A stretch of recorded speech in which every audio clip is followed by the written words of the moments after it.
The house my father had refused to sell for 40 years was finally mine. But the night I discovered a key hidden inside its wall, I realized for the first time that my father hadn't been protecting a house. He had been protecting a secret. My name is Frank Miller. I'm 64 years old, and I spent most of my life in Chicago, Illinois. After my father, Walter Miller, passed away, I inherited something my siblings considered nothing more than a burden: our old family home. The house stood on nearly 5 acres of land just outside Hollow Creek, Wisconsin. Its wooden walls were worn with age, the roof needed repairs, the windows were cracked, and a massive oak tree stood in the front yard. After decades of neglect, the place looked less like a valuable property and more like a forgotten memory. I hadn't been there in almost 20 years.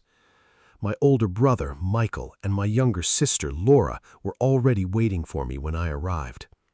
Michael stepped out of his car and immediately said, "Frank, we need to sell this house as soon as possible." I looked at the old windows. Why the rush? Laura folded her arms. "Because this place is going to drain our money. The roof needs replacing, the plumbing is a mess, and God knows what else needs fixing. We should sell it, split the money 3 ways, and move on." I didn't answer. I could only think about one thing. When we were kids, whenever our father asked why he didn't sell the house and move somewhere better, he always gave us the same answer: "This house is never going to be sold." Back then, we thought he was simply being stubborn. Now, that stubbornness had become a question I couldn't ignore. For the next 2 days, I started cleaning the house. I carried out old furniture, boxes of books, and things that had been untouched for decades. As the sun began to set on the second evening, I walked into my father's old office. It was the one room we had never been allowed to enter as children. I cleaned the desk, opened the drawers, and started clearing the shelves. Then something caught my eye. There was a strange mark on the wooden wall. I knocked on it with my fingers. Knock, knock. The sound was different from the rest of the wall. I knocked again. This time my heart began beating faster. I grabbed an old screwdriver and carefully worked it beneath the edge of the wooden panel. The panel came loose. Behind it was a small, empty space. And inside that space was an old, dust-covered envelope. My father's handwriting was on the front. There was only one sentence: "Frank, if you're reading this, they finally want to sell the house." I stood there for several seconds. Then, with trembling hands, I opened the envelope. Inside was an old key and a letter. The first line made the color drain from my face. "My son, there is something about this house that Michael and Laura were never supposed to know." I slowly looked toward the office door. For the first time since I had returned to my childhood home, I had the unsettling feeling that I wasn't alone. I read my father's letter again. "There is something about this house that Michael and Laura were never supposed to know." The paper suddenly felt heavy in my hands. I continued reading. My father had written that if the house was ever going to be sold, I needed to go immediately to the old storage room at the back of the house. The key was meant for that room. I grabbed a flashlight and headed toward the back of the house. The storage room had been locked for nearly 25 years. Rust covered the old padlock hanging from the door. I inserted the key. Click. The door opened. Inside were dusty tools, broken furniture, and wooden crates covered in cobwebs. At the far end of the room stood a large wooden cabinet. I pushed it. It moved a few inches. Behind it was a small door. My breathing stopped. I tried the key. It fit. The door opened into a narrow, hidden room.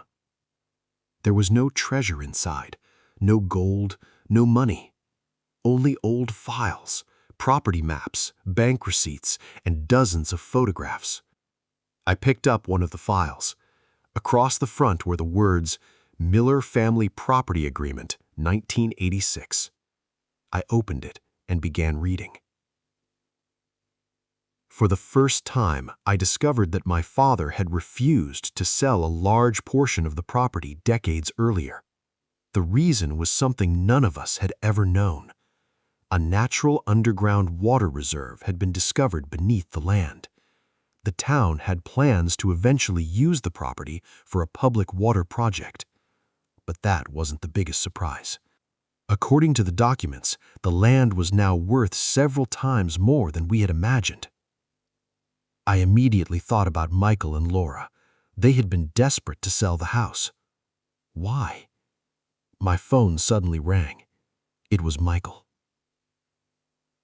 "Frank, did you find anything in Dad's office?" I stayed silent for a moment. "Why?" His voice changed. "Look, Frank, just sign the sale papers tomorrow. The buyer is already waiting." I ended the call. Then I noticed an old photograph. It showed my father standing beside Michael and another man I didn't recognize. I turned the photograph over. A date was written on the back. October 1986. I stared at it. Then I noticed another sentence written beneath the date in my father's handwriting. He promised he would never come back. A cold chill ran through me. At that exact moment, I heard a car pull up outside. I quickly walked to the window. Michael was standing in front of the house, but he wasn't alone. A stranger was standing beside him. My eyes moved from the man outside to the old photograph in my hand. I looked at the stranger again. My heart nearly stopped. It was the same man, the same face, the same eyes, the same person standing beside my father in that 30-year-old photograph. I had spent 64 years believing my father's biggest secrets were buried in the past. Now I realized something far more disturbing. The man from the photograph was still alive. I stood behind the window, staring at the man outside. It was the same face from the 30-year-old photograph. My heart pounded against my chest. A few seconds later, someone knocked on the front door. Knock, knock. I opened it. Michael stepped inside, followed by the stranger. "Frank," Michael said, "meet Robert Hayes." Robert looked at me and spoke quietly. "Your father knew I would eventually come back." I stared at him. "How did you know my father?" Before Robert could answer, he glanced at Michael. "Because your father saved my life." I didn't understand. Robert explained that in 1986, he owned a small construction company. He had discovered that a large underground water reserve existed beneath the Miller property. He offered my father a huge amount of money for the land. My father refused, but Robert kept pressuring him. Then Michael, who was only 24 at the time, agreed to secretly work with Robert. I turned toward my brother. "What did you do?" Michael lowered his eyes. Robert answered for him. "Your brother signed documents he had no legal authority to sign. Your father found out." Michael's eyes filled with tears. "Dad threatened to expose me," he whispered, "but he didn't. He gave me another chance." I stood there in silence. Then I remembered my father's letter. I pulled it from my pocket and read the final section, the part I had missed earlier. "Frank, if Michael ever tries to sell the property, don't fight him. Let him bring the documents to you, then show him the original agreement." My hands began to shake. I returned to the hidden room and brought out the original agreement.